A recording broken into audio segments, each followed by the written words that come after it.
Bonjour à tous et merci Xavier. En effet, c'est toujours un plaisir pour moi d'animer cette étude de cas tous les ans parce qu'on explore des projets, on a une proximité aussi avec les équipes de films, on peut voir les films se faire. Alors là, en effet, je suis ravie parce que l'année dernière, c'était un exercice très particulier, donc avec des invités invisibles en fait, uniquement par la voix. Mais là, j'ai 3 femmes, 3 professionnels qui vont venir vous parler de ce projet magnifique en devenir qui est donc Séraphine. Et à mes côtés pour en parler, j'ai donc Marie Desplechin, donc la scénariste du film et également l'auteur du roman dont est adapté le film, Sarah Vandenboom, réalisatrice, et Valérie Montmartin, la productrice à Little Big Story. Je sais que vous avez la présentation de ces différentes personnes dans les documentations qui vous sont remises, mais en quelques mots. Et avant cela, j'oublie mes principes. Merci d'être là. Merci. C'est la moindre des choses. Je sais que c'est un temps précieux, mais c'est toujours précieux aussi de le partager avec nous. Donc, pour commencer, moi, j'aimerais te donner la parole, Valérie, pour que tu puisses un peu présenter ta société de production, puisque la particularité de Little Big Story, c'est que c'est une société de production plutôt spécialisée dans le documentaire, qui n'a encore jamais travaillé sur des projets d'animation. Et je trouve très intéressant de relever ce phénomène, de voir des nouveaux entrants dans le champ de l'animation, notamment quand il s'agit de sociétés de production. Mais je vais te laisser en dire un peu plus. Alors je vais faire court pour qu'on essaye de rattraper le temps et qu'on rentre dans le cœur du sujet. Mais nous, on existe depuis 7 ans, enfin ça sera la 8e année l'année prochaine. On produit des documentaires très internationaux, donc on a l'habitude des coproductions internationales. Ça a beaucoup joué aussi dans ma décision de produire un long métrage d'animation. Et c'est vrai qu'on fait plutôt des contenus qui ont vocation à bousculer les lignes ou en tous les cas à raconter le monde avec un regard politique. Après, moi je n'ai pas de religion en matière de production. J'aime produire, c'est le métier que je préfère de tous ceux que j'ai fait dans ma vie. Et du coup, vu que j'aime le cinéma depuis que j'ai 12 ans, je me suis jamais rien interdit. J'aime beaucoup l'animation, j'en étais une spectatrice. Et il se trouve qu'un jour, j'ai lu un roman. Un jour, il devait faire beau et il a plu. Je l'ai lu dans l'heure. C'était ce roman, Séraphine. J'ai même pas compris au début que c'était un roman jeune public. C'est dire que j'étais pas en forme ce dimanche. Et je l'ai vu comme un film, en fait. Il s'est déroulé devant mes yeux. Donc j'ai su que l'école des loisirs n'avait pas les droits et que Marie gardait ses droits. Donc j'ai appelé Marie et je lui ai demandé si je pouvais l'adapter. Et elle, vu qu'elle est un peu dingue, elle s'est dit, bon, cette fille, je sais pas d'où elle sort. Mais oui. Et je crois que c'est parce que Marie, mais tu le diras, elle aimait beaucoup, beaucoup ce roman. Et l'idée que quelqu'un en ait envie, ça a déclenché tout. Donc je produis des documentaires, mais du coup, le regard que j'ai sur la production est très éclaté. C'est-à-dire que je travaille avec beaucoup de pays dans le monde et j'ai l'habitude de partager la tâche avec d'autres équipes. Voilà ce qui fait que je m'embarque dans cette histoire. C'est une sacrée aventure, mais qui sera très prometteuse, j'en suis sûre. Donc tu parlais justement de cette rencontre, d'abord par le biais du roman avec Marie Desplechin. Marie Desplechin, c'est la phrase toute faite, on dit « mais on ne la présente plus », mais si, je vais quand même vous la présenter. En tout cas, dans le milieu d'animation, on te connaît, mais juste pour repréciser certaines choses et dans les grandes lignes, donc tu as fait des études de lettres et de journalisme, tu es donc avant tout romancière, notamment de romans qui s'adressent à la jeunesse, qui explorent, on va dire, différents styles littéraires, le roman historique, on va en parler évidemment avec Séraphine et la trilogie littéraire dont le roman est tiré, des romans à plusieurs voix, avec du fantastique, du réel. On peut parler notamment de Verte, je pense. Et on peut lancer le diaporama, s'il vous plaît, pour avoir quelques illustrations. Ah, excusez-moi, parce que du coup, évidemment, ça ne marche pas. Si, normalement c'est bon. Oh, vous avez de belles couvertures. Bon. On va poursuivre. Donc Verte, qui est paru, j'en parle un tout petit peu parce que qui est paru en 1996, qui a été adapté en bande dessinée et qui est un projet d'adaptation au cinéma très prochainement. On peut encore citer Pomme ou alors d'autres récits sur l'adolescence, le journal d'Aurore, qui a été adapté au cinéma notamment, Le fantastique et l'étrange, notamment avec Le monde de Joseph ou Ellie et Sam. Donc, tes ouvrages ont été traduits un peu partout dans le monde. C'est vrai que tu rencontres un très très fort succès à travers cette littérature jeunesse, mais tu n'écris pas que pour la jeunesse, tu écris aussi pour les adultes. Je ne vais pas lister évidemment toute ta bibliographie, mais on peut parler rapidement de romans comme Sans moi ou La vie sauve. Évidemment, si tu es là aujourd'hui, c'est que tu as un lien de plus en plus fort, j'ai envie de dire, qui se développe avec le cinéma et plus particulièrement le cinéma d'animation, puisque on a appris à te connaître dans ce secteur-là avec le travail et le duo que tu formes avec Florence Miaille, notamment sur 3 de ses courts-métrages, Sherazade, Histoire du Prince Borgne et Contes de quartier, et bien évidemment La Traversée, dont on vient juste de parler, mais j'en remets une couche. La Traversée, ce magnifique film, c'est une vraie épopée picturale profondément humaniste que je vous invite à voir et surtout à aller voir sur grand écran. N'attendez pas de le voir sous un autre format. Il faut aller voir ce film sur grand écran et il faut le soutenir dans les salles de cinéma. Donc La Traversée, qui est donc un long métrage, le premier long métrage de Florence Miaille, donc pour lequel tu es aussi co-scénariste. Voilà. Ai-je oublié quelque chose? Non. Donc, je vais finir de présenter nos invités. Donc, Sarah Vandenboom, réalisatrice. Tu as été formée à l'ESAC de Penningen et puis aussi à l'École nationale des arts décoratifs, dont tu as été diplômée. Tu as à ton actif 4 courts-métrages, même si tu n'as pas fait que ça, bien évidemment, et on le sait bien. Mais je vais quand même citer Novecento pianiste en 2005, La femme squelette en 2009, Dans les eaux profondes en 2015 et bien évidemment, et nous allons en reparler, en 2018, Raymond ou l'évasion verticale. Je ne vais pas m'attarder davantage, mais juste citer le fait que sur ces différents films, tu as été à 3 reprises en lice pour le César du meilleur court-métrage d'animation. C'est dire que tes films aussi marquent le secteur de l'animation française. Au-delà de ça, tu as été aussi technicienne sur d'autres œuvres, notamment Persepolis, que l'on peut citer, mais aussi pour des spots publicitaires, puisqu'on sait que l'univers de l'animation pour les techniciens est très poreux et peut s'adapter à on va dire, tous les objectifs. Voilà pour les présentations. Peut-être que tu veux rajouter quelque chose en particulier ? Je crois que c'est tout. Eh bien, c'est parfait. Vous avez donc là juste... On voit quelques images de Raymond. Voilà, c'est ça, de Raymond. Vous allez comprendre pourquoi Raymond est un élément déclencheur. Et d'ailleurs, je vais te redonner la parole, Valérie, puisque tu parlais de cette rencontre avec le roman, de l'envie de le voir adapté au cinéma, puisque tu l'as lu comme ça, de ce contact avec Marie Desplechin. Et donc, à partir de là, une fois que l'idée du scénario peut se profiler, il va falloir trouver quelqu'un pour le réaliser. Oui, alors ça a pris un peu de temps. Il a fallu réfléchir à plein de pistes. Mais c'est vrai que quand on avait réfléchi à un auteur graphique, il y avait plein de pistes qui se dessinaient. Cependant, moi, depuis le départ, je souhaitais qu'une femme réalise ce film. Alors c'est vrai que dans l'animation, c'était pas, il y a 2-3 ans, c'était pas encore tout à fait rentré dans les mœurs qu'une femme pouvait faire un long métrage d'animation en réalisation. Il n'empêche que moi, quand j'ai dû vraiment m'interroger, parce que du coup, c'est un projet initié par une productrice en l'occurrence, j'avais gardé dans la tête, je me suis dit, qu'est-ce qui te reste dans la tête, dans mémoire, dans la rétine ? Quel est le meilleur court-métrage que tu as vu cette année ? Évidemment, celui qui tournait en boucle dans mon cerveau, c'était Raymond, que j'avais vu à Annecy et que je trouvais exceptionnel. Donc j'ai proposé à Sarah, je lui ai envoyé le projet, qui à l'époque était écrit qui était un projet pensé en 3D. Et elle a mis une semaine pour lire le livre, le projet. Elle m'a rappelé en disant « je veux qu'on se voit ». Et parce que j'adore le 19e siècle, m'a-t-elle dit.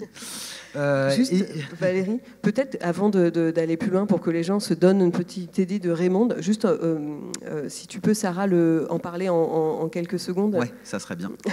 Pitcher Raymond en quelques secondes, j'ai jamais réussi à faire ça. Plusieurs années plus après, je t'aiderai s'il le faut. C'est l'histoire d'une femme chouette, à tête de chouette, qui vit un peu reculée dans sa campagne et qui n'a jamais vraiment réussi à se mêler à la vie des villageois voisins et qui se trouve à un moment de sa vie où elle se rend compte que ses croyances qui ont guidé son existence jusque-là ne l'ont pas rendue heureuse et ne l'ont pas satisfaite et qu'elle est très seule et qu'elle en a marre en fait et elle va s'ouvrir à autre chose. Alors elle est amoureuse du facteur, ça marche pas et voilà, je ne sais pas si je dois aller plus loin parce que c'est bien compliqué. Oui, non, mais elle a un rêve, c'est d'avoir une vie sexuelle quand même. Bah oui, elle est vierge, elle a écouté sa maman, elle n'a pas eu de rapport en dehors du mariage et puis en fait toutes ces règles qu'on lui a apprises, elle les trouve soudain complètement absurdes. Mais c'est là que c'est intéressant, c'est qu'il y a beaucoup de motifs dans Raymond ou l'évasion verticale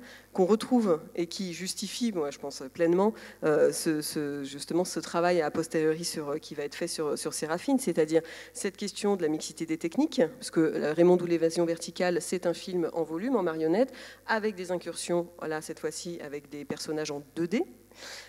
C'est aussi cette question d'un personnage qui est tiraillé par son éducation et une forme de spiritualité, de religion qu'on va un peu aussi retrouver dans Séraphine. Et puis c'est cette question d'ancrer un film aussi dans un univers, dans une époque qui malgré tout en plus joue sur des anachronismes. Enfin, voilà. Et puis avec ce souci aussi très fort sur les décors, sur l'ambiance qu'on va fortement retrouver dans Séraphine. Donc je trouve que l'aller-retour est quand même très intéressant de ce point de vue-là. Si vous n'avez pas vu Raymond ou l'évasion verticale, allez-y, trouvez-le, regardez-le. On pourrait le voir le 12 décembre lors de l'événement sur les journées d'animation. Oui.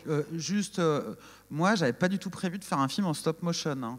Donc, en fait, c'est quand Sarah a tout lu et qu'elle est venue en rendez-vous, au bout de 2 minutes, elle m'a dit « C'est formidable le projet, mais j'ai un souci, c'est que moi, je veux le faire en stop motion. » Donc là, moi, j'ai dit non, en fait. Instantanément, par réflexe, et j'ai dit « Non, mais pas du tout, c'est pensé pour être un film en 3D. » Et là, elle m'a dit « Non, mais moi, je le vois pas du tout en 3D. » Et 2 heures plus tard, elle m'avait totalement convaincu du projet en stop-mo, et surtout, je savais qu'elle avait une vision de réalisatrice, et donc on avait un film en essence, quoi, enfin, qui était là et qui allait germer. Donc on a tout bousculé et on a décidé de faire un film en stop motion, mais on ne peut pas, le film, on va vous montrer peut-être le teaser sans trop tarder, et après on reviendra sur tout le travail d'écriture, mais le film se passe dans un Montmartre de 1883 et on rêvait de montrer Montmartre avec le Sacré-Cœur en construction, et ça en stop-mo c'était pas possible.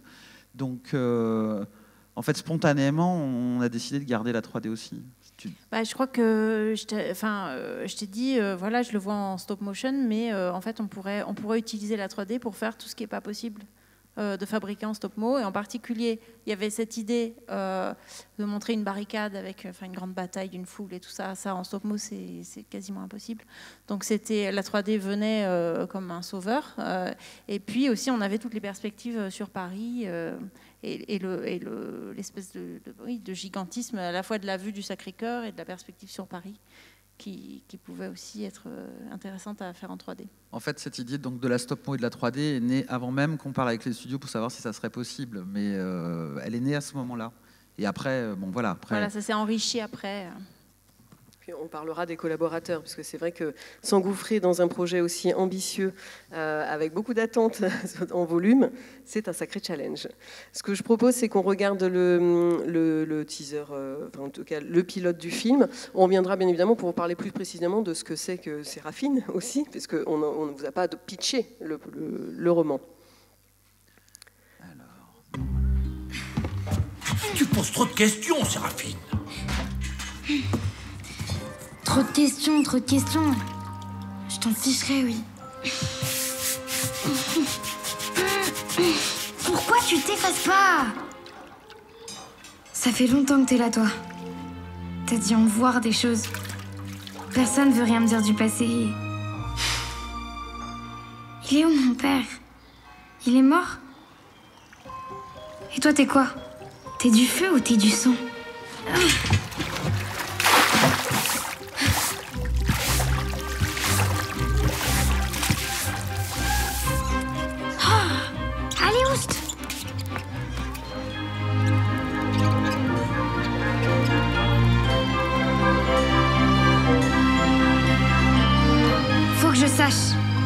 Je me débrouillerai.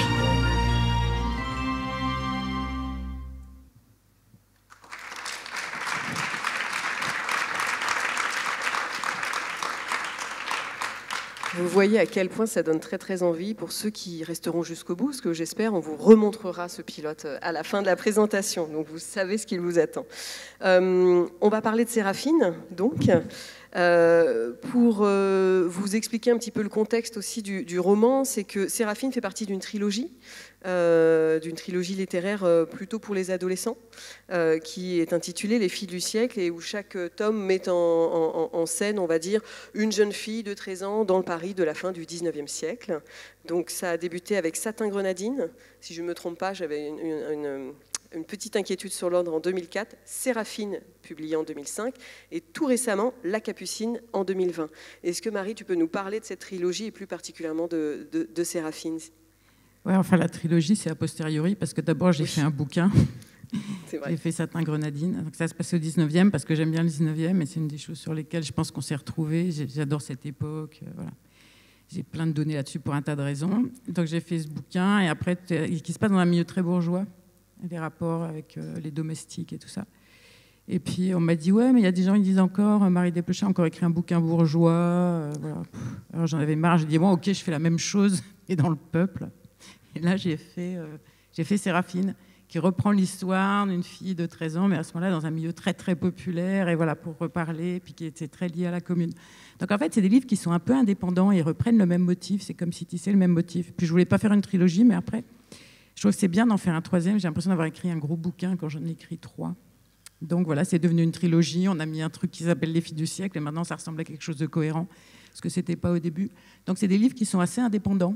Et voilà, et Séraphine, ça porte, la commune s'est imposée en fait là-dedans, et je ne sais pas si je parle tout de suite de la collaboration qu'on a ensemble, mais en fait c'est une des choses qui fait qu'on s'est entendu tout de suite. C'est très agréable de travailler avec des gens avec qui vous n'avez pas à expliquer pourquoi vous aimez ce thème et où vous voyez que vous partagez les mêmes idées, les mêmes images, et puis dans le cas de Séraphine, les mêmes colères sociales, et puis sur ma manière d'écrire, la même vision de l'histoire des femmes et de la représentation des femmes. Et du travail tu dis en 2 mots l'histoire? Pardon? Tu dis en 2 mots l'histoire? Oui, alors c'est une petite orpheline qui est élevée à Montmartre, et qui, alors dans le film, elle aura 12 ans, et dans le livre, elle a 13 ans, et qui, au début de l'histoire, se pose des questions. J'ai oublié l'histoire. Le problème, c'est qu'elle a oublié le livre. Ses parents, c'est super dur pour un auteur de résumer ce qu'il a écrit. En fait, il ne sait jamais très bien ce qu'il a écrit.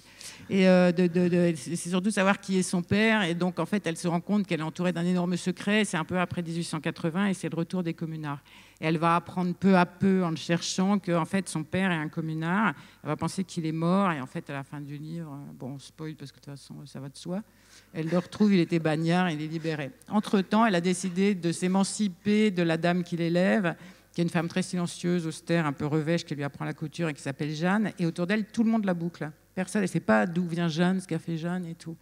Et donc, elle a un super marre de Jeanne parce qu'elle n'aime pas coudre.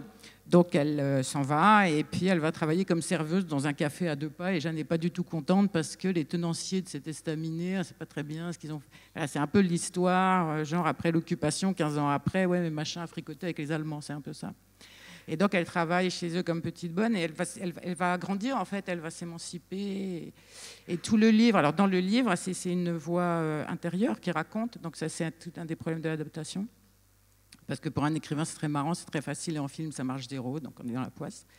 Et en fait, c'est tenu aussi, ce qui est assez compliqué, par une espèce de soliloque, hein, qui dans le film va devenir un dialogue, une espèce de soliloque avec Sainte Rita, qui, je vous fais un petit remise à jour, un petit recette d'histoire.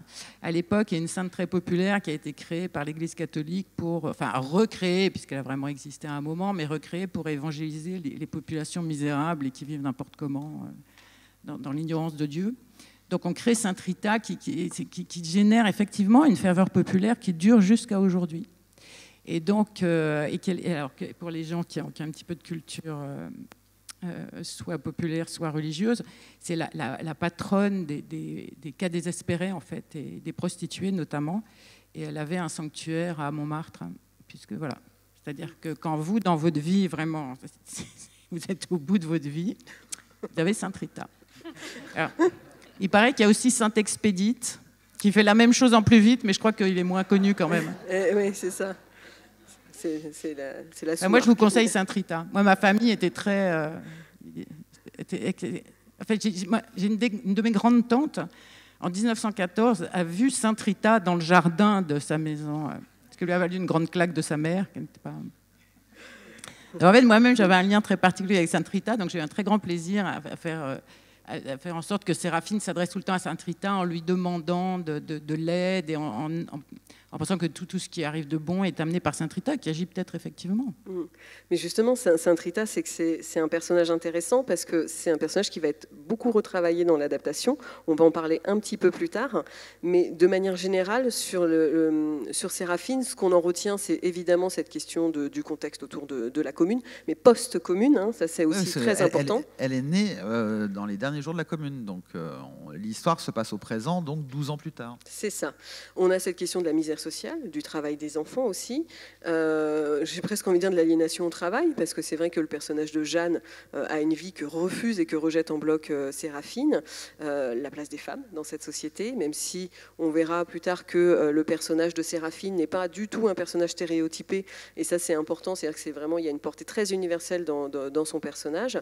Et cette question, j'en parlais en préambule par rapport à Raymond ou l'évasion verticale, cette question de la croyance dont tu viens de parler, la croyance populaire et de la religion. Ça, ce sont autant de thèmes qui traversent le film, qui du coup ont des enjeux sur des questions de l'adaptation.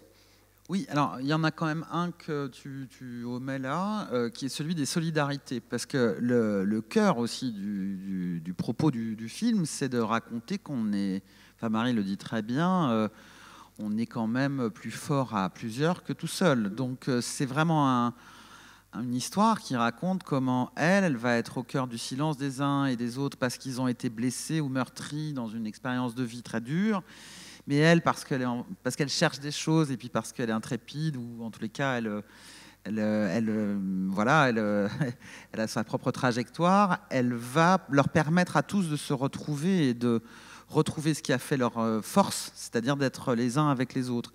Et c'est vrai que la question de la solidarité, c'est aussi une question très importante dans la construction du film et dans son récit, quoi. Et c'est l'héritage de la commune, bien évidemment. Oui, alors du coup, l'adaptation, Marie, je te titillais, mais c'est vrai que Marie voulait absolument, mais tu vas dire pourquoi, voulait absolument être la scénariste du film.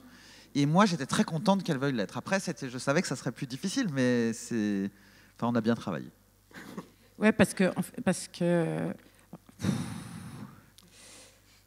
à la fois j'ai la flemme d'écrire des scénarios parce qu'en fait c'est horrible d'écrire un scénario. Voilà, si vous êtes scénariste, je vous plains. C'est 10 fois plus facile d'écrire un livre.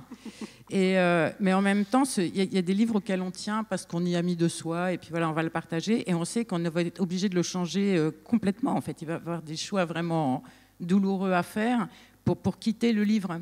J'aime bien l'expression que tu utilises, qui est déshabiller le livre. En fait, à un moment, c'est même le couper en morceaux, quoi. Donc, et ça, si vous le confiez à quelqu'un d'autre, c'est pas que ce sera mal fait, mais ce sera pas fait avec votre regard. Et moi, je sais ce que je veux qui est dedans. Même si je dois changer complètement l'histoire, je sais mais même si c'est tout petit, je voudrais que ce soit là.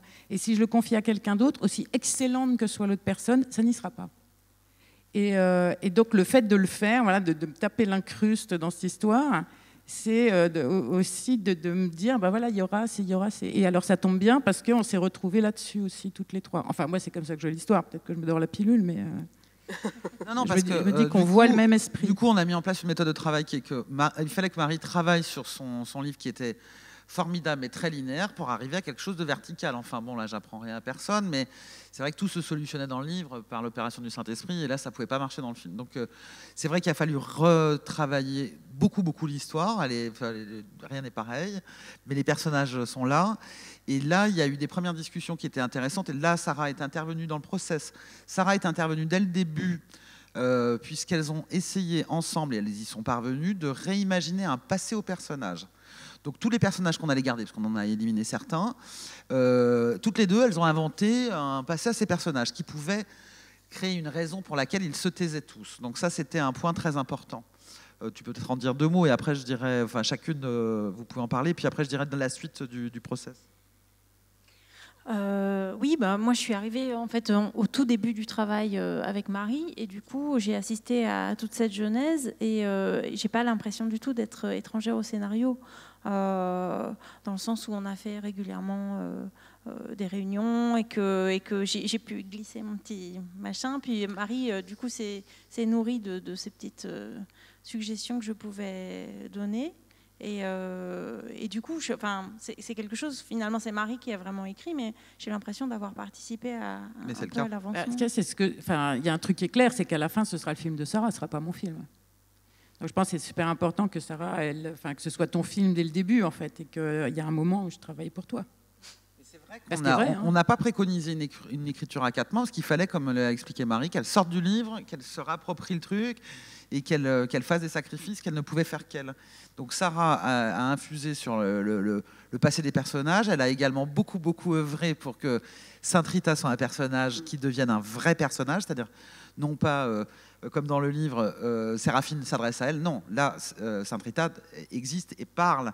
Et la Sainte Rita que Marie a écrite, c'est exactement la Sainte Rita que Sarah décrivait. Donc ça a vraiment beaucoup infusé parce que Marie a résisté très longtemps pour écrire Sainte Rita.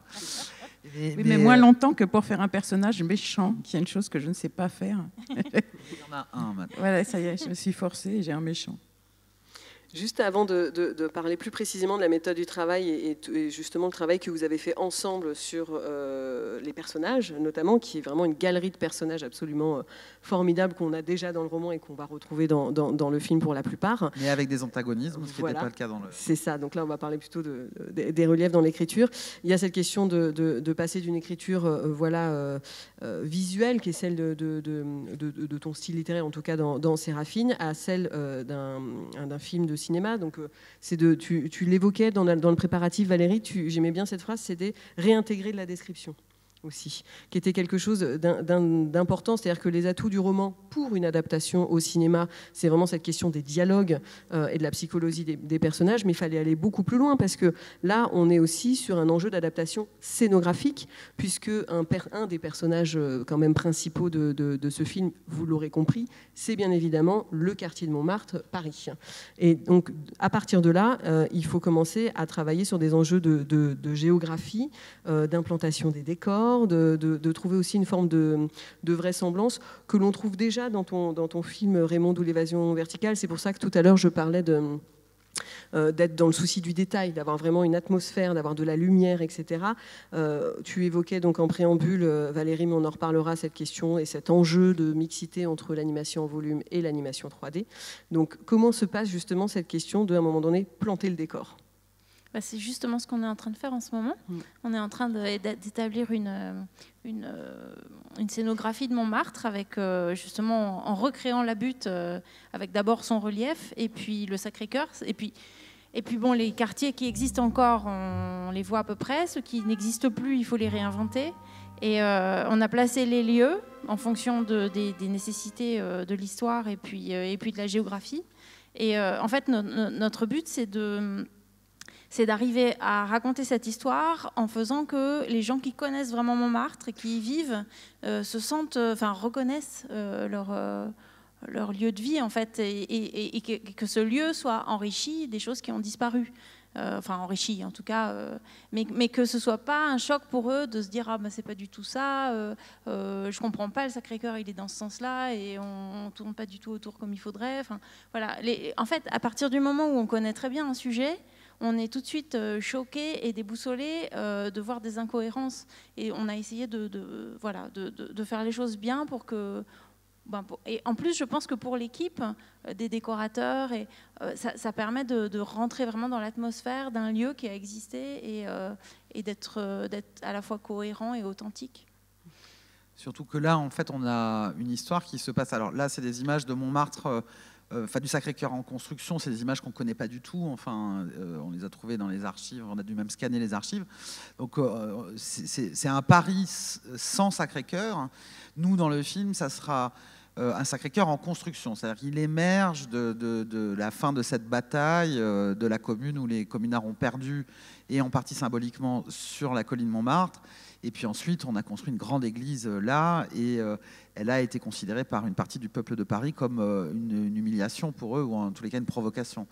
Donc c'est vrai qu'on a retravaillé, et on retravaille aussi à partir de ce Montmartre avant même la construction du Sacré-Cœur et l'évolution des travaux, puisque dans le film, ce bâtiment qu'est le Sacré-Cœur en construction va être un des personnages du film, et le grand chantier qui traverse, qui monte sur la colline Montmartre est un élément de narration du film, puisqu'on a Montmartre comme un village, qui est un peu le dernier village des Gaulois, là, et un Paris, les travaux haussmanniens sont en passe d'être finis, et donc Paris a déjà été changé. Donc Paris est une grande belle ville avec des grandes avenues, et Montmartre est encore un truc un peu branlicotant, mais avec ce grand chantier qui va en faire le Montmartre qu'on connaît aujourd'hui.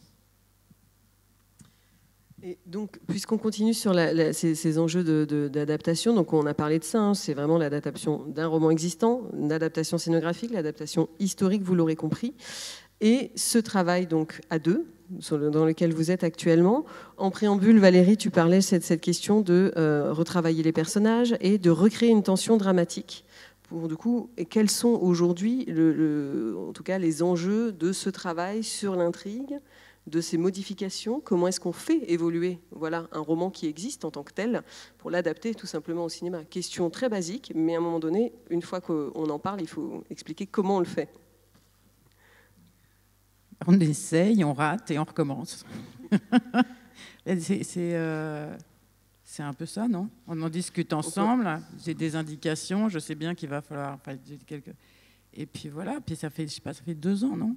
Qu'on fait des allers-retours. Alors là, on a très très bien avancé sur le scénario. On va déposer l'avance sur recette à la fin du mois de novembre. Donc on est quand même à une phase où il reste des ajustements, mais on est quand même très satisfait de ce que Marie a fait sur la base de toutes les réunions aussi avec Sarah. Donc mais c'est vrai qu'on a un objet qui est très très différent du livre. Hein.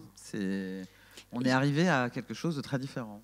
Et je dirais que c'est autant le livre est linéaire, avec une histoire relativement simple, on suit Séraphine, autant dans le film, en fait, tous les personnages ont un background, une raison d'être et une raison d'en être là à ce moment-là. Et il faut que toutes ces raisons-là, en fait, une fois qu'on les connaît, expliquent toute la situation. Donc en fait, c'est vraiment un récit, c'est un peu comme un escargot, qui est pas évident du tout à construire en fait. Mais moi je vous proposerais bien de revenir sur justement cet exercice que vous avez fait, qui est une étape de travail, même plus qu'un exercice, celui justement de travailler ensemble et d'imaginer le passé de ces personnages. Est-ce que vous pouvez nous en parler? Enfin, c'est trop compliqué, est-ce que ça nous ferait rentrer dans un mécanique? Enfin, je suis pas sûr qu'on puisse en parler. Ouais. C'est-à-dire, je ne sais même pas comment répondre à la question. En fait, j'étais chez Sarah, et puis on a discuté des personnages, et après on s'est envoyé des mails en disant « Ah, mais ça pourrait être comme si… » Enfin, je ne sais pas comment le dire. Il n'y a pas d'autre technique que de jouer au Playmobil. Par exemple, Sarah imaginait que Jules et Jeanne seraient frères et sœurs, ce qui n'était pas du tout le cas dans le roman. Et ça permet de créer… un point dans l'histoire passée qui les a liés, l'un a sauvé l'autre, ce qui n'était pas. En fait, dans le roman, il n'y avait pas de clé à pourquoi personne ne lui disait rien à Séraphine. Voilà, Marie, elle dit tout le temps oui, mais on ne disait rien aux enfants. Alors on lui a dit oui, c'est sympa, mais pour le film, il va falloir trouver une vraie raison. Mais j'ai quand même un peu gagné, excuse-moi. Ouais.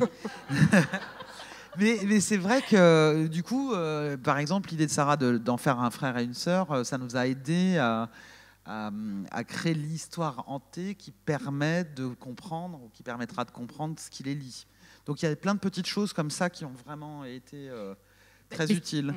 Mais quand on adapte, on se rend compte à quel point ce qu'on croit dans un roman n'est pas ce qu'on croit dans un film. C'est incroyable. C'est-à-dire que dans un film, il faut que tout soit expliqué, tout soit limpide. Dans un roman, vous pouvez tout faire passer à l'as, on s'en fiche. Les gens vous suivent, vous les emmenez, vous leur racontez n'importe quoi, ils le croient.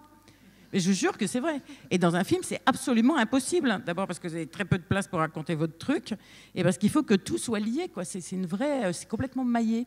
Et c'est pas du tout ce qui fait la légitimité d'une histoire écrite. C'est-à-dire, on ne croit pas les mêmes choses. Mais on peut même dire qu'à certains moments dans l'adaptation, tu arrivais à des moments un peu, théâtral. Tu arrives à des solutions, puis d'un coup ça devenait très théâtral. Donc là, il fallait qu'on le démonte pour que ça reprenne la dynamique d'une narration qui allait être celle d'une mise en scène après. et pas des tableaux en quelque sorte. Donc il y a eu des phases vraiment, mais qui étaient vraiment passionnantes d'écriture.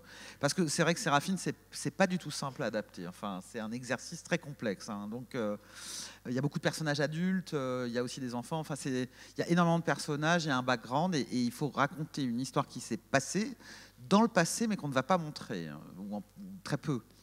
Donc, et dans le présent, elle doit être présente. Donc c'est vraiment, c'est un sacré truc. Mais là, je crois que les filles, elles y sont arrivées. On est quand même très contents, mais je voudrais moi rebondir sur ta question avant, sur l'univers de Sarah et en quoi il sert aussi cette narration, et probablement ça a aidé Marie à écrire. C'est que quand moi pourquoi j'aime Raymond, mais enfin je suis pas la seule, tout le monde aime Raymond, c'est aussi parce que faire un film historique, faire un film qui se passe dans un temps qui a 150 ans, c'est super compliqué parce que ça peut être académique. Tout d'un coup, on va se retrouver à faire un film historique. Tout le monde nous dit alors vous allez raconter comment la Commune, vous allez raconter comment on fait un film, c'est pas un cours d'histoire, donc il faut trouver les moyens de. Et c'est vrai que le style de Sarah et ce qu'elle apporte avec la stop motion et avec une forme de délire qui est le sien sur l'utilisation de la stop mo génère, me semble-t-il, une modernité dans l'aspect baroque, quoi. Donc, je sais pas, tu peux en dire 2 mots peut-être, mais... Moi, j'ai toujours procédé par accumulation plutôt que par épure, donc forcément, ma stop motion, elle est pleine d'objets de détail. C'est le désespoir de mon producteur, parce qu'il faut fabriquer tout ça. Mais voilà, oui, je pense que... en fait, c'est une sorte de... C'est complètement jouissif. C'est comme quand on regarde par la fenêtre d'une maison de poupée et qu'on voit tout un tas de petits meubles et de petits objets et tout un univers miniature qui existe en soi et qui prend la lumière comme une vraie pièce.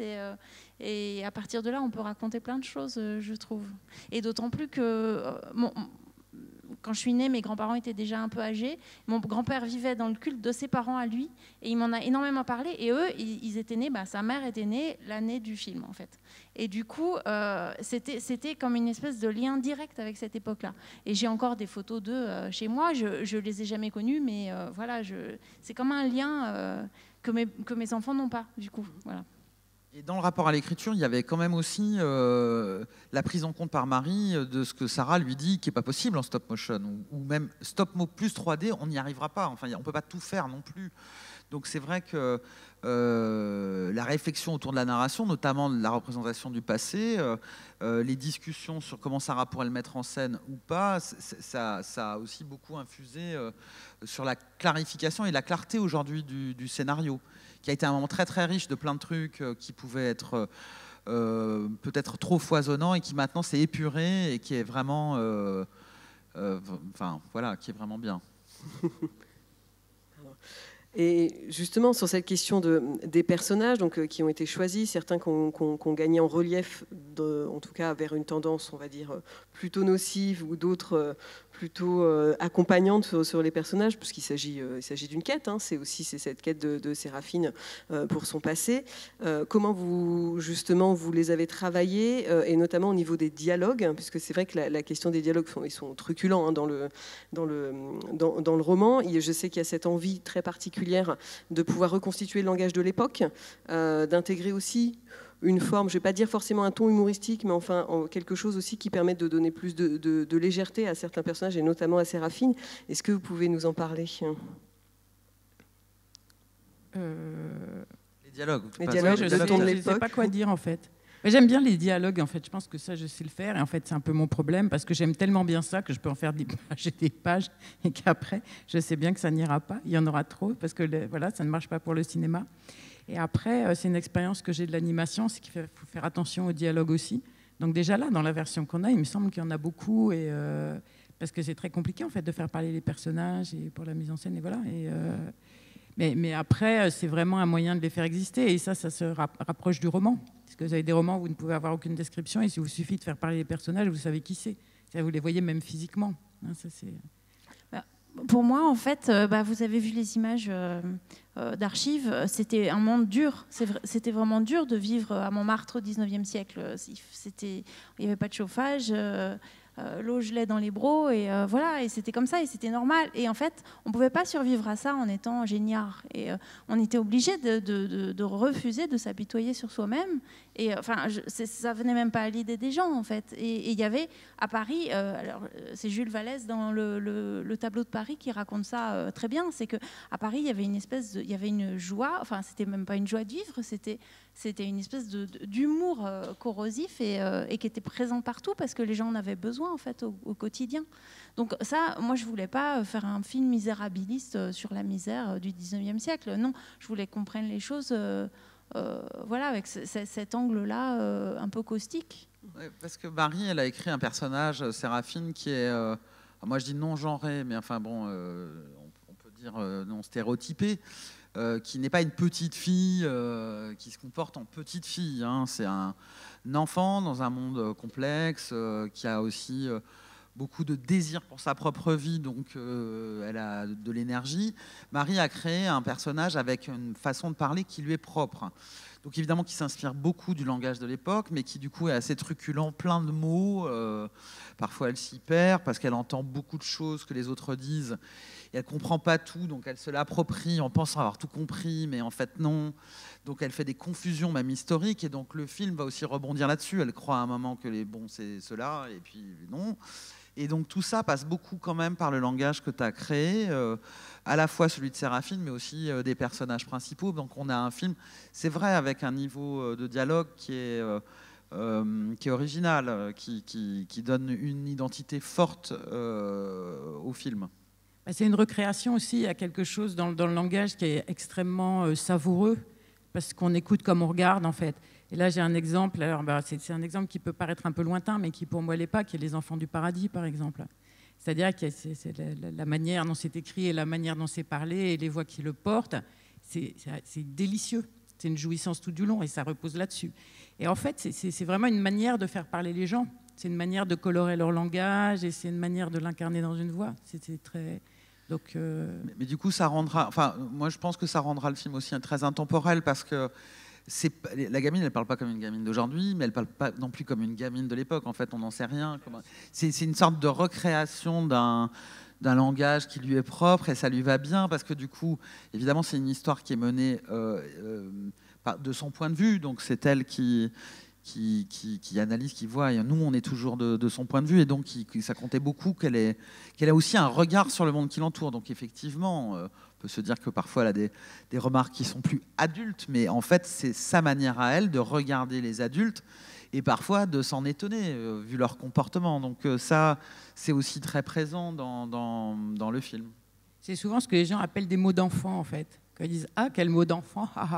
C'est souvent un enfant qui porte un regard légèrement décalé, mais qu'on pourrait qualifier d'assez adulte sur un certain nombre de situations. Mais décalé, puisqu'il est neuf. C'est ça, c'est que Séraphine, c'est un personnage qui est plein de candeur et qui va grandir au fur et à mesure du récit, se rendre compte aussi de la misère qui l'entoure, même si elle n'avait pas tout à fait conscience initialement de sa situation. Et c'est en ça que c'est aussi intéressant. Ouais, mais c'est un personnage très résilient, drôle. Voilà, Sarah, tu l'as bien dit. C'est pas un film triste, hein, c'est un film. Non, c'est un film plutôt drôle oui. en fait. Hein, donc, je suis pas sûr qu'on ait été clair là-dessus sur ce point, mais. Non, mais le contexte, c'est un contexte, on va dire, social, historique, etc. Mais on a un personnage qui est, voilà, qui de toute façon est très très vivant, donc qui prend tout avec une forme de, enfin, qui trouve des solutions à tous ses problèmes ou pas, mais en tous les cas, elle en cherche et donc elle en trouve inévitablement. Donc elle est drôle. L'idée, c'est pas de faire du comique de situation, on est plus sur... mais il y a un tas de romans de l'époque. Alors je pense à un roman que j'adore depuis toujours qui s'appelle Marie-Claire de Marguerite Audoux, par exemple, qui n'est pas à proprement parler un roman comique. Donc ça, c'est mon conseil lecture du week-end. Vous devriez le suivre. C'est chez Grasset dans les Cahiers Rouges. Vous notez Marie-Claire, c'est facile. Hein. Et en fait, c'est un des rares écrivains, non pas femmes, hein, puisqu'il y en a beaucoup, mais des écrivains du peuple. Et elle, c'est une enfant qui a été abandonnée, qui est élevée dans une institution religieuse, qui la place comme bergère à un moment. Et donc, elle raconte sa vie. Après, elle est couturière à Paris. Elle se bat, elle est couturière à Paris. Elle raconte cette histoire, qui est une histoire, en fait, c'est vraiment dur, mais il n'y a aucun moment d'apitoiement. Alors, ce n'est pas que c'est pas que ce soit drôle, mais c'est lumineux. Et ça, c'est vraiment un regard qui est vraiment bien. Oui, parce que c'est vrai que tu n'écris pas avec des gens qui s'apitoient. Là, il n'y en a pas, et ça tombe bien, parce que Sarah n'aime pas, moi non plus, et toi non plus, donc ça tombait bien. Oui, c'est juste un état de fait. Il faut faire avec, c'est ça.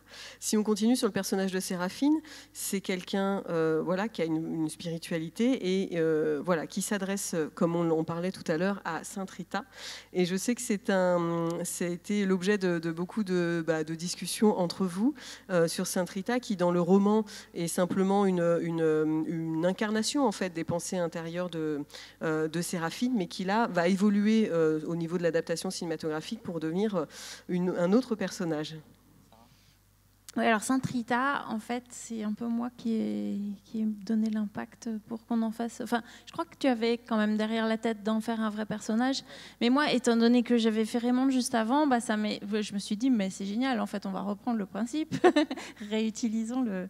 Et du coup, je me suis dit qu'on pourrait en faire une sorte. Alors, c'est compliqué de parler de religion de nos jours, hein, c'est quand même un truc un peu délicat.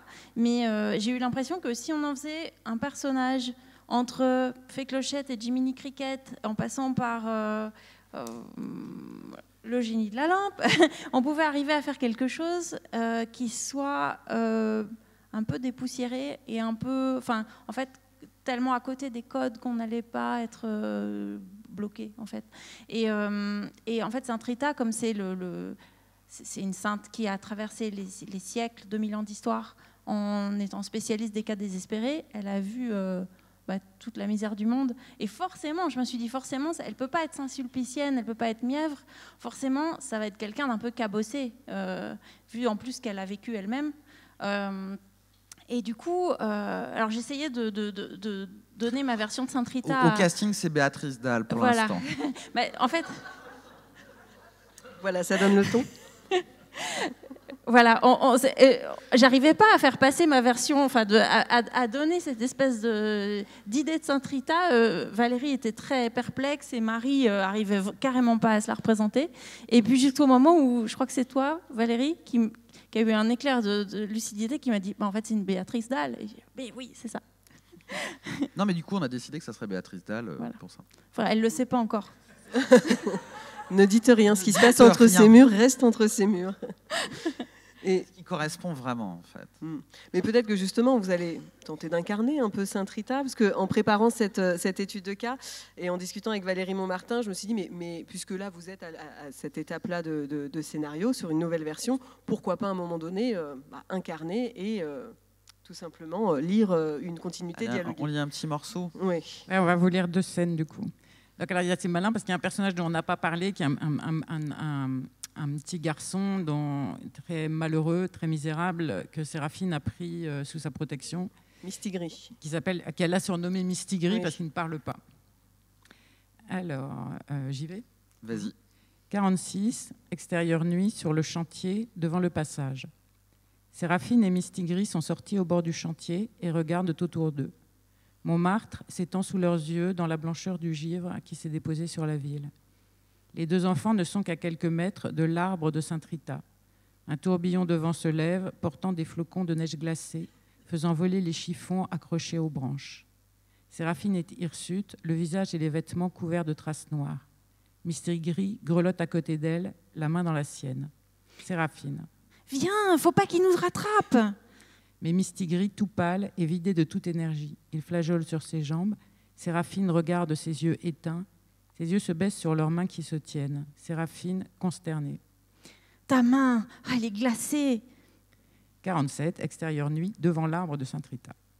Séraphine s'avance vers l'arbre de Sainte Rita, traînant Mistigris derrière elle et lève la tête. Séraphine, désespérée. « Faut mettre l'enfant au chaud, là, maintenant, tout de suite, par pitié, c'est tout ce qui compte. Je renonce à mon père, la commune, tout le bazar, j'en veux plus. Je veux Mistigris vivant, et après, promis, je demande plus rien. Et en échange, je vous promets... Mistigris lève vers Séraphine son petit visage épuisé. Séraphine à l'arbre. Mon tissu de soie, que m'a offert ma marraine. J'ai rien de plus précieux. Mistigris, les yeux mi-clos, à la tête qui penche. Ses yeux se ferment complètement, il se recroqueville. Il est en train de geler. Séraphine, hors d'elle, elle se plante sous l'arbre pour crier. Tricheuse, hypocrite, fallait pas sauver sa mère si c'est pour faire crever le gamin. S'il meurt, Rita, je te jure, je scie ton arbre à la racine et je pisse sur la souche. Sainte Rita apparaît progressivement, tel un chat du Cheshire, assise sur une branche. Elle se cure les ongles distraitement. Elle laisse son regard descendre sur Séraphine et secoue la tête. Sainte Rita. T'as vu comment tu me parles? Ingrate. Et si tu ouvrais tes yeux au lieu de brailler? Tout est là, sous ton nez, et tu vois rien. Séraphine tourne sur elle-même pour regarder autour d'elle. Et comme si elle n'attendait qu'elle, une petite fenêtre s'allume à la façade de la maison la plus proche. Séraphine, galvanisée. Oh, Raoul! Sainte Rita, sur son arbre, lève les yeux au ciel. Sainte Rita. Eh ben voilà, Raoul, faut tout vous dire à vous. Pas des merdes pour un sou. La figure de Sainte Rita sur sa branche s'évanouit progressivement et disparaît.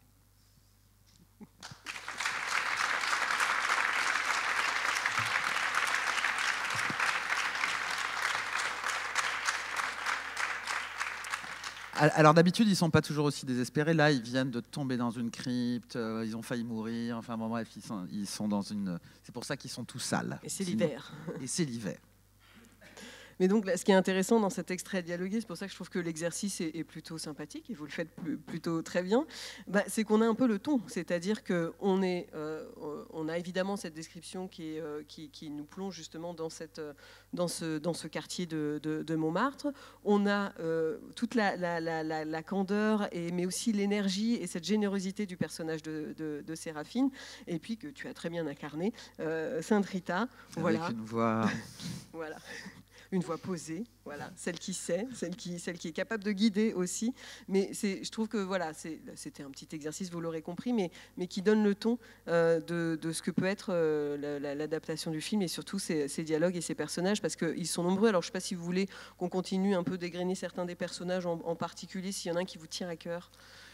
Non, mais on peut dire qu'il y aura en effet un personnage comme Jeanne qui est une femme qui a cru que la vie changerait vraiment avec la commune. Elle s'est battue. Elle avait envie qu'on puisse avoir des droits quand on était une femme. Et donc, elle vit résignée dans un échec qu'elle ne digère pas. Elle n'est pas morte, elle n'est pas allée au bagne, mais elle s'est éteinte. Donc, elle va se réveiller, évidemment, dans le film. Grâce à Séraphine, il y a un salaud, c'est Eugène, il tient le café.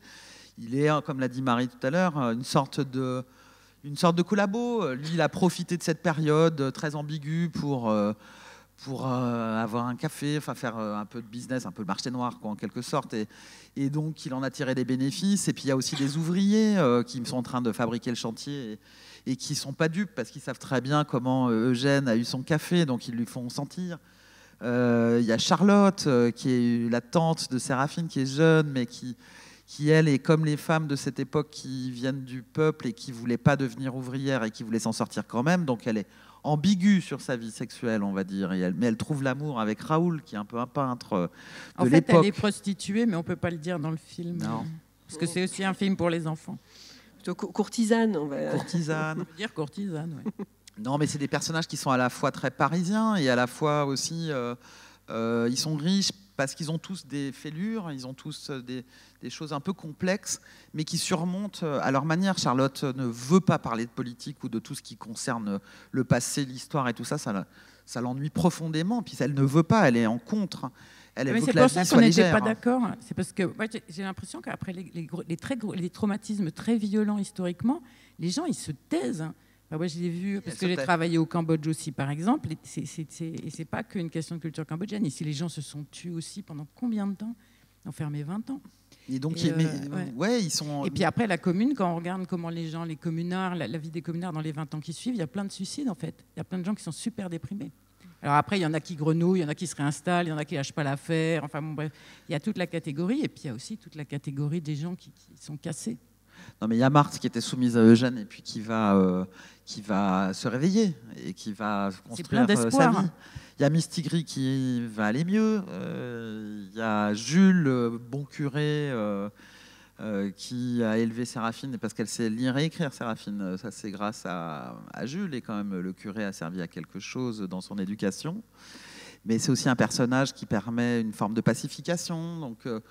voilà, enfin bon, Vous allez croire après qu'il y en a encore 12 000, mais non, il y en a encore quelques-uns. Mais... C'est déjà pas mal, surtout quand on sait que ce sera de la stop motion. Et du coup, ma transition est toute trouvée. On avance un peu, puisque je fais une parenthèse, mais Marie Desplechin devra nous quitter à 19h, donc on va profiter encore de sa présence.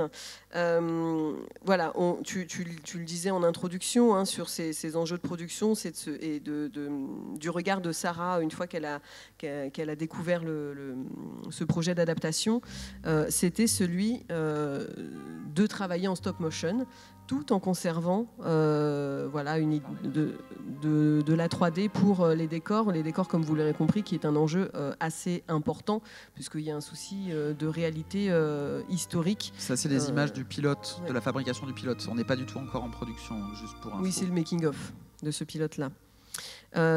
Et donc comment se passe aussi et comment le travail va être anticipé sur cette question du dialogue entre les équipes de la stop motion et les équipes de la 3D. Je rappelle que, en tout cas pour le pilote, vous allez travailler de toute façon avec 2 studios. Peut-être le baisser ici, me semble-t-il. Non. Ah. On va laisser défiler les images sans le son, s'il vous plaît. Merci. Donc JPL pour le travail sur la stop motion et Tu nous as pas vu production pour le travail sur la 3D. Alors comment justement, quels sont un petit peu les obstacles qu'il va falloir surmonter sur cette production et ce travail avec 2 équipes de techniques? Le principal obstacle, je dirais, c'est marrant parce qu'on pourrait se dire que la 3D, c'est une stop-mo virtuelle. Et on était un peu partis là-dessus tous, en fait, en se disant, c'est un peu pareil, en fait. Et c'était le piège, parce qu'en réalité, la logique est complètement différente et les équipes ne se comprenaient absolument pas. Et il a fallu que le chef... le directeur artistique, on va dire, du studio 3D, à travers toute la France, vienne à Rennes nous voir travailler pour qu'on mette tous nos pendules à l'heure et qu'on comprenne ce que personne ne comprenait, en fait. Et qu'il ne puisse pas poser sa caméra n'importe où. C'est ça. Voilà, par exemple, il ne savait pas qu'un décor Sopmo, c'est quelque chose qui marche du point de vue de la caméra, mais ce n'est pas forcément une jolie boîte où tout est mis en place.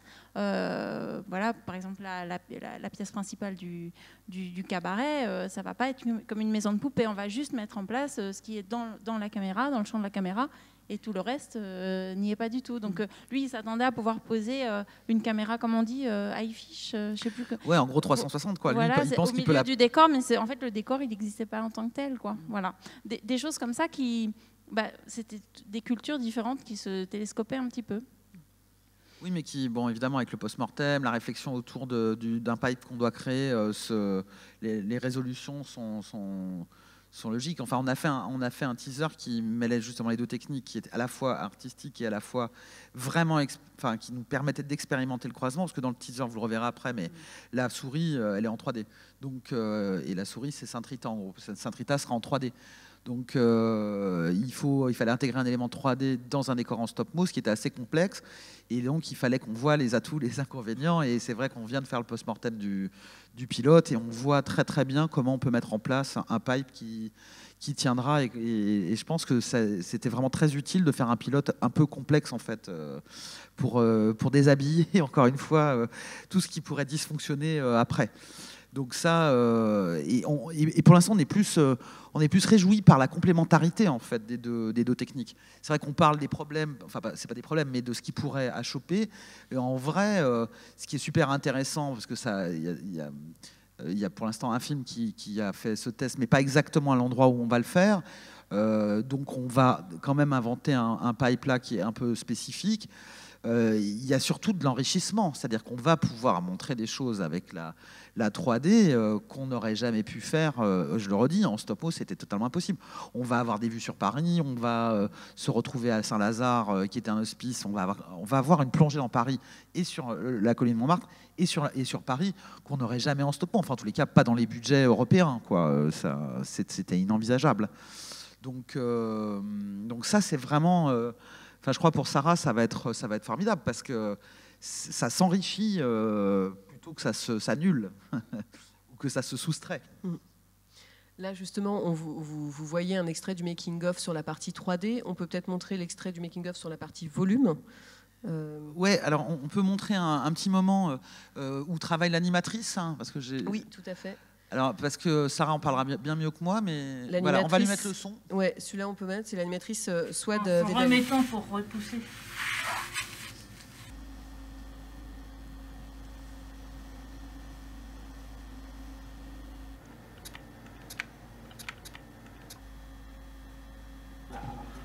La brosse, elle se déplace dans la main, ça va pas.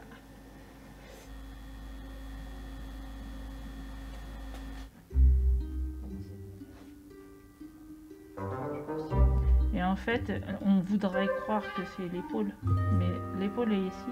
La chance que j'ai eue, c'était de pouvoir bien voir le squelette de la marionnette avant qu'il soit recouvert de chair. Ce qui fait que j'identifie vraiment très bien où sont placées toutes ces articulations. Et donc quand j'anime, je sais ce que je peux faire de façon très précise. Je sais qu'il y a une sorte de noyau ici qui part sur l'omoplate, la clavicule, l'épaule, et ici c'est du fil métallique. Et donc par exemple, pour qu'elle puisse bien se plier quand elle s'accroupit ou qu'elle se comprime, je lui ai fait un ventre en mousse à matelas qui peut se comprimer très bien. Et donc le silicone qui constitue le corps, il vient appuyer sur le ventre qui sort quand elle se penche, pour que ça ait l'air assez réaliste et qu'on n'ait pas l'impression que c'est une poupée qu'on a tordue. Ça ressemble à une caresse, tout en chassant la mousse, et après elle sort la main. Voilà, c'est ça. Donc ça dure pas très longtemps son geste. C'est pas un geste très lent. Bah, il est doux, hein. Faut quand même que ce soit un geste doux. C'est un geste presque affectueux, tu vois, parce qu'elle lui parle, ça fait longtemps que t'es là, toi, tu vois, c'est... On rentre vraiment dans un jeu d'acteur, en fait. Et donc, au début de chaque plan, on est en échange avec le réalisateur sur l'intention de jeu. Avec, tu sais, le petit doigt et l'annulaire. Ouais. Tu vois. Et puis la partie de la paume qui est dessous. Ouais. On développe vraiment des vraies relations humaines avec nos personnages. C'est assez drôle. On essaye vraiment d'être ce personnage et donc on lui prête tout notre élan émotionnel, et du coup on finit vraiment par être attaché à certaines marionnettes. Là c'est vraiment la partie la plus délicate de ce plan.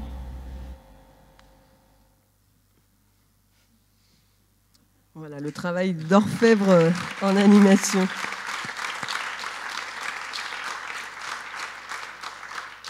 Tu peux nous parler justement de ce travail-là et de cette collaboration-là, en tout cas sur le travail sur le making-of qui a été fait avec Swad, qui fera partie de l'équipe finale. Ouais, je voudrais dire que Swad est une animatrice absolument extraordinaire et c'est vraiment un plaisir de travailler avec elle et un honneur. Oui, c'est drôle parce que avec la stop motion, beaucoup plus, de mon expérience, on arrive à communiquer avec les animateurs stop motion beaucoup plus, comme si on parlait à des acteurs en fait. Ils sont plus proches de l'acteur, je ne sais pas trop pourquoi, peut-être parce qu'ils simplement ils manipulent un personnage en volume qui a une réalité, alors que les animateurs 2D sont plus souvent dans une forme d'expression plus corporelle mais moins psychologique. Après peut-être ça dépend aussi de ce qu'on leur demande le plus souvent, mais en tout cas j'ai trouvé qu'il y avait une communication très très fine avec les animateurs de Stopmo et qu'effectivement à la fin de Raymonde ils étaient très attachés tous à Raymonde, et Swad un jour m'avait fait tellement rire parce qu'elle avait une scène avec le facteur et elle me regarde, elle me fait « et maintenant il faut que j'anime ce petit monsieur que je n'aime pas beaucoup ». Elle était devenue Raymonde l'espace d'un instant. Justement, on parle de Raymonde, mais on le voit déjà ici sur cette maquette-là. C'est cette question du souci du détail, des accessoires, des décors, et puis aussi évidemment des références à Paris. C'est-à-dire qu'il y a vraiment cet enjeu de ne pas jouer sur l'anachronisme et de vraiment travailler sur le Montmartre des années 1880. Donc c'est 1880 3 ou 4, j'ai toujours un doute. 3, merci. Et donc, il va y avoir tout cet enjeu de travail de création artistique, et notamment sur le line-up des personnages et leur design, en fait. Comment, justement, là, quelle est la vision aujourd'hui sur ces personnages-là? Alors on a une line-up, mais qui n'est pas définitive parce qu'elle a été faite au début du travail. Et puis le scénario a évolué entre-temps, les personnages ont changé, y compris dans leur rapport pour certains ou dans leur psychologie pour d'autres. Du coup, on est en train de l'affiner, de la retravailler pour arriver aussi à caractériser les personnages suffisamment pour être dans un film stop-mo et pas... voilà, parce que la stop motion, comme il y a cette réalité-là, quand on est trop réaliste, on tombe dans quelque chose d'autre qui peut être très intéressant dans le film. Bon, c'est pas grave. De qui? Le film de Spike Jonze. Et le nom m'échappe, donc on y reviendra. Ah, Mona Lisa. Mona Lisa, voilà, c'est ça. Voilà où la réalité finalement prend presque le pas sur l'animation, enfin sur la stop motion. Moi, je voulais qu'on reste dans quelque chose qui soit pas un film de poupée, qui soit vraiment un film avec des personnages, des marionnettes. Et du coup, on est en train de trouver le ton. Et à la fois, c'est des personnages qui sont tous extrêmement psychologiques. Voilà, donc on est un peu à cheval entre deux mondes et c'est intéressant en même temps, mais c'est très très fin à trouver. Alors, en précision, là, l'idée c'est qu'on drafte les personnages, mais pas de manière définitive, puisque de toute façon, en plus, il y a le passage au volume, et ça, le passage au volume, il se fera quand on sera en production. À ce stade, on n'a pas du tout le budget, enfin, je calme les ardeurs, pour tout de suite les faire, mais c'est vrai que là, il se dessine en ce moment, puisque on a comme agenda, on a décidé de mettre le storyboard dans le développement, enfin de poursuivre notre développement avec un storyboard, pour une raison aussi de collaboration et un désir commun. Rémi Chaillet souhaite faire le storyboard du film et nous souhaitons que Rémi le fasse. Donc la collaboration avec Sarah, enfin, c'est sa demande à lui et ça fait sens pour Sarah. Donc on a décidé de faire le storyboard, enfin de lancer le storyboard là cet automne, et ça va être un élément très fort du développement, mais on est plus encore en développement, on va dire financièrement, puisqu'on est toujours sur les fonds de développement, même si on les a tous eus, on attend maintenant de rentrer dans les logiques de financement de production. Donc on va commencer à déposer, mais on a décidé que le storyboard était indispensable à la suite du développement du film, et donc d'aller vers cette étape maintenant. Tu peux dire 2 mots sur Rémi et toi En fait, ce qui est marrant, c'est que Rémi nous a contactés avec un petit mail qui était titré « Candidature spontanée », où il mettait « Bonjour, je suis Rémi Chaillet, je suis réalisateur d'animation. » de films d'animation. En toute humilité. Voilà, en toute humilité. Je suis également storyboarder et je souhaite impérativement. Je crois qu'il avait le César le lendemain, non? Il était au César le lendemain. Ouais. Oui. Beaucoup amusé quand j'ai reçu le mail. Et en fait, ça fait complètement sens parce que Rémi est lui aussi passionné d'histoire. On a des marottes qui ne sont pas les mêmes, mais qui se complètent. Et en particulier, lui, ce qui le fait triper, c'est l'architecture. Donc c'est très bien. Ouais, c'est les extérieurs de Paris, justement, ce Paris du 19e siècle. Donc ça va être un élément très important. Si on fait le lien avec l'écriture, avant que toi, Marie, tu partes, évidemment, dans la phase de storyboard, il y aura probablement de l'ajustement de l'écriture. Et le storyboard, quand il va démarrer, on devrait être sur une version quand même dont on serait très satisfait pour le scénario, puisque là, à ce stade, on est très satisfait. Le storyboard devrait démarrer le 15 novembre. Donc, combien c'est la dernière version de scénario, c'est laquelle? Moi je les numérate pas non mais officiellement c'est la 2 là, on est à la 2, mais il va y avoir une 3, donc il va y avoir une version 3 qui va être là justement non mais la 3 c'est celle du 15 novembre, Marie, c'est la 3, ça va. De toute façon, c'est pas un problème parce que là, j'ai bien compris, mais c'est la bonne école de Florence Mireille aussi, c'est qu'en fait, ça ne s'arrête jamais. En fait. Jusqu'à l'étalonnage, vous y êtes, et puis quand vous faites pas ça, vous faites autre chose. Non, mais là, c'est vraiment des ajustements. Mais je compte pas. Hein. Et juste, je voudrais dire 2 mots, parce que c'est Rémi, mais pas que Rémi tout seul pour le storyboard. C'est très important de dire que Maëlys Valade qui a été aussi cité hier sur la métaphysique des tubes, sera dans l'équipe du storyboard, et Cécile Guillard qui est à Valence, qui est une jeune dessinatrice dont Rémi dit le plus grand bien, et nos rencontres avec elle nous réjouissent par avance, et qui est une diplômée des Gobelins. Donc ça fait une super équipe. C'est vrai qu'il y a beaucoup de filles dans cette équipe. Rémi vient vient ramener un peu de mixité dans cette team très féminine, puisqu'il y a une directrice de production, Nadine Mombeau, qui va être productrice exécutive, qui est aussi une femme. Et puis, il y a une chef monteuse aussi, qui est une femme. Donc, on s'en réjouit d'ailleurs que dans ce long métrage d'animation, il y a une équipe aussi féminine, avec quand même quelques garçons dans les studios. Hein. Mais là, je ne veux pas la ramener, mais enfin, sur La Traversée, c'était une équipe féminine aussi. Ouais. C'est vrai. Non, mais ça fait plaisir aussi, parce que l'animation a besoin aussi de voir des longs métrages avec des chefs de poste qui sont des femmes. Et c'est vrai qu'on a fait ce choix-là dans ce film, mais qui est aussi un choix très naturel pour moi.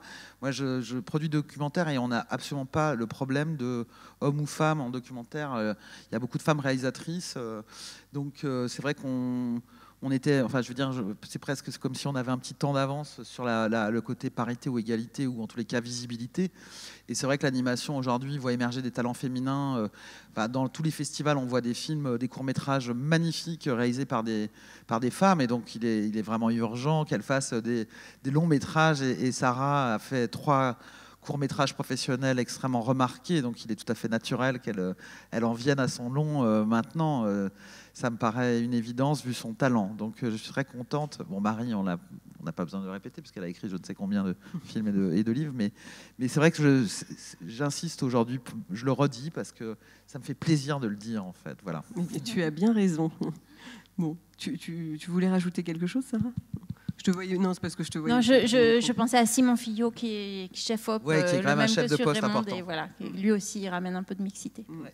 Donc il y a une belle équipe en perspective. Tu as commencé à parler du calendrier. Rappelons aussi que le projet a été pitché et très très plébiscité au dernier Cartoon Movie, qui est un forum de coproduction européenne, qui s'est tenu en ligne évidemment en cette année. Mais il s'avère que le projet de Séraphine a été celui qui a obtenu le plus de vues. Non. Finalement, non. Enfin, on est deuxième, je crois. Ah bon, allez, presque le plus de vues, mais bon, sur la quantité de projets, c'est quand même assez bien parti, et c'est plutôt une très bonne nouvelle. Donc là, de toute façon, tu l'expliquais, la création du storyboard, évidemment rentrer dans tous les chantiers, j'ai envie de dire, de financement de la production. Oui, parce que là, on a obtenu nos aides en développement en faisant les unes après les autres, très prudemment aussi, parce qu'il fallait qu'on soit sûr de les... C'est un film où il faut qu'on ait tout, parce que c'est un film qui coûte un peu cher. On ne sera pas dans une production qui est que française. Je ne crois pas qu'on puisse y parvenir. On a déjà un partenaire au Luxembourg dont le partenariat est validé, puisqu'on a aussi obtenu l'aide au développement au FONSPA. C'est un film qu'on veut aussi international. On aura probablement un autre coproducteur, parce que moi j'ai aussi fait EAVE avec le film. On a aussi gagné à Malmö le pitch M-Brain avec Sarah pour Séraphine. Donc c'est un projet qui a aussi une visibilité internationale déjà depuis plus d'1 an. Et on souhaite évidemment que ça se poursuive, mais ça fait partie aussi de la logique. On a déposé Média, on veut évidemment déposer Eurimage, mais là on rentre dans le circuit des financements pour la production, avec ce dépôt à l'avance sur recettes, et puis maintenant les régions qui nous ont soutenus, puisque je les cite quand même, c'est très important, nos partenaires, la région Sud, la région Bretagne, Auvergne-Rhône-Alpes Cinéma, la ProCirep, CNC, évidemment, en développement et aussi en CVS. Et le FONSPA, à ce stade, je crois que j'en oublie pas. Donc, on va aller maintenant vers d'autres. Il faut qu'on réunisse beaucoup de choses. C'est pas un film tout à fait donné, donc c'est important. On a le soutien, je peux pas le dire aujourd'hui, mais on a le soutien d'un distributeur important et d'un vendeur international aussi sur ce film. Donc, on est maintenant sur les rails, aussi vraiment grâce au Cartoon Movie, parce que même s'il a eu lieu online, ça a été pour nous un coup de projecteur très très important. On y a été en concept, on y était en développement, et le développement a été fondamental pour les mois qui viennent de s'écouler. Donc c'est très très important, les rendez-vous professionnels de cette qualité. Et donc voilà, maintenant, nous, on pense qu'on a réuni beaucoup de choses. On a une équipe super, on a un bon scénar. Enfin voilà, il va falloir y aller, quoi. Oui. Ça va être un très beau projet. Alors, on va devoir on va te exfiltrer. Mais merci Marie Desplechin pour ta participation. Et bon retour. Là, les marches sont là. Et avant de conclure, on a le droit à 5 minutes de questions-réponses et j'imagine que vous en avez certaines parce que vous l'aurez compris, on a un peu écourté la présentation, on a peut-être été un petit peu rapide, mais je pense que l'essentiel a été dit. Mais n'hésitez pas si vous souhaitez prendre la parole, si vous avez des questions pour Sarah Vandenboom ou Valérie Montmartin. Je vois pas très bien. Aucune. On a été à ce point passionnant. Peut-être, hein? Non? Bon, quoi qu'il en soit, n'hésitez pas si vous souhaitez poser des questions, même j'ai envie de dire en off. Moi, j'ai envie, on va vous remontrer le petit pilote parce que je pense qu'il est court et qu'il y a une forte envie et que vous l'aurez compris, vous êtes là sur les prémices de ce projet-là qui est en plein développement. Donc évidemment, il n'y a pas énormément de matière à montrer. La matière que vous voyez plus, c'est celle du making-of. Mais avant de le montrer, je voulais vous remercier très sincèrement pour votre participation et du fait d'accepter aussi de parler d'un projet qui est en cours de développement, d'écriture. C'est pas évident parce qu'il y a ce travail qui est là. En même temps, il faut commencer à parler du projet, parler aussi après avec ces enjeux de diffusion dans les salles de cinéma, auprès des exploitants. Et c'est vraiment toute une chaîne qu'il faut en tout cas suivre au fur et à mesure. Et je suis sûre qu'on entendra parler au fur et à mesure du projet. Mais merci à toutes les deux pour votre présence. Alors juste, je fais une petite précision. C'est vrai qu'on ne vous a pas montré beaucoup de visuels parce que la stop motion nous contraint par rapport à la 2D ou la 3D où il y a beaucoup de planches, de choses qui sont faites, etc. En stop mo, il y a des dessins, mais ensuite la modélisation est tellement différente que évidemment on est loin quand même du dessin. Et le problème avec la stop mo, c'est que je peux vous montrer que le pilote parce que le reste c'est tellement cher à faire que ça ne pourra être fait qu'en production. Donc évidemment, c'est la raison pour laquelle on n'a pas montré autant de choses que d'autres peuvent vous montrer, mais c'est vraiment très lié à l'étape à laquelle on est dans la technique. Mais maintenant que vous avez pu voir Swad travailler notamment, vous allez pouvoir revoir avec un autre œil le travail de Sarah sur le pilote. Qui t'a suscité le désir et la frustration. Tu poses trop de questions, Séraphine. Ah, vous le voyez pas. Ça, j'ai toujours pas compris comment. C'est la voix de François Morel. Heureusement que tu es là. Hein.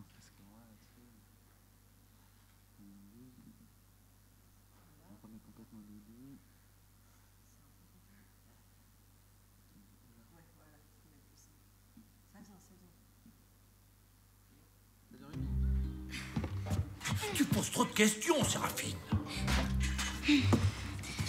Trop de questions, trop de questions. Je t'en ficherai, oui. Pourquoi tu t'effaces pas? Ça fait longtemps que t'es là, toi.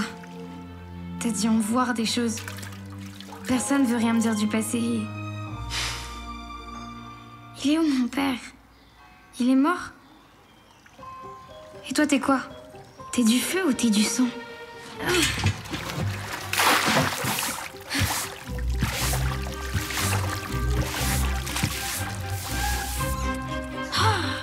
Allez, oust!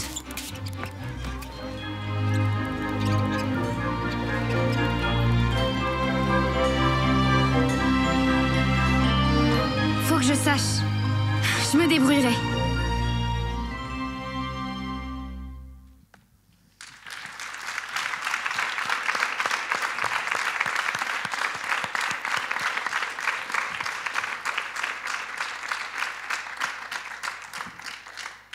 Merci beaucoup. Pas de remords pour les questions? Parce que vous pouvez encore. Hein. Alors, il y en a une.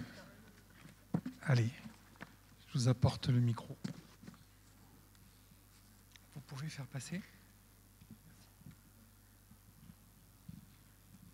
Merci infiniment. Et on voulait juste savoir quel était le budget, si vous pouvez nous donner une idée. Alors, à ce jour, le budget, je dis à ce jour parce qu'il sera affiné avec le storyboard, mais on a fait un dépouillement du scénario assez précis, donc on a quand même une vision précise. Il est à 7,9 millions. Merci.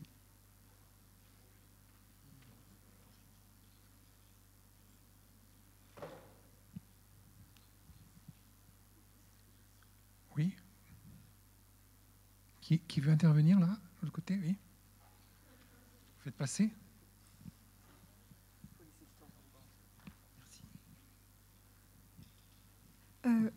Moi qui aime bien la stop motion, je voudrais savoir comment on convainc une productrice de nous laisser faire de la stop motion, justement.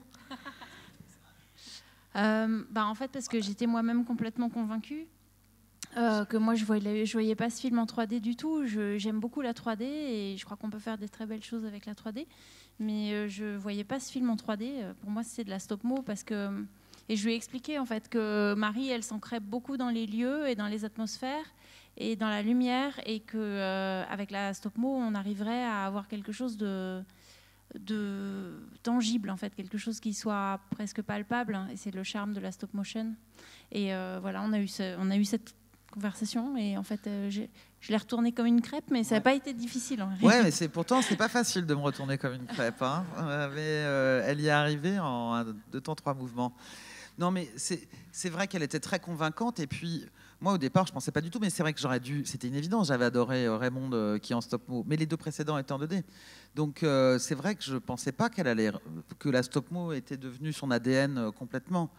Et il y avait une cohérence complète avec les lieux, l'époque. Alors, encore une fois, je me serais sûrement jamais embarqué dans ce projet si tout devait être en stop-mo. Je ne vois pas comment on pourrait sortir un budget qui pourrait construire Montmartre, en fait, hein. Ça serait trop complexe. Donc, c'est vrai qu'il y avait aussi cette aventure 3D, je l'ai déjà beaucoup dit, mais l'alliance des 2 nous permet... Jean-François Bigot, qui dirige JPL, dit toujours que là, ce qu'on est en train d'expérimenter va permettre aussi à ce qu'il y ait plus de longs métrages en stop motion, parce que ça ouvre des perspectives. Donc je le cite, hein, mais il le dit, et il le dit dans les rencontres professionnelles, parce que il dit même, nous, les gens de la stop-mo, on est resté peut-être un peu trop longtemps enfermés que dans la stop-mo.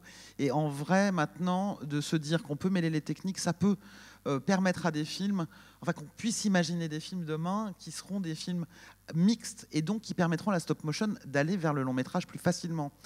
Donc ça, c'est très important. Et j'ajouterais une chose, je pense que les gens qui nous accompagnent désormais à la distribution et à la vente internationale voient aussi le film comme un objet unique.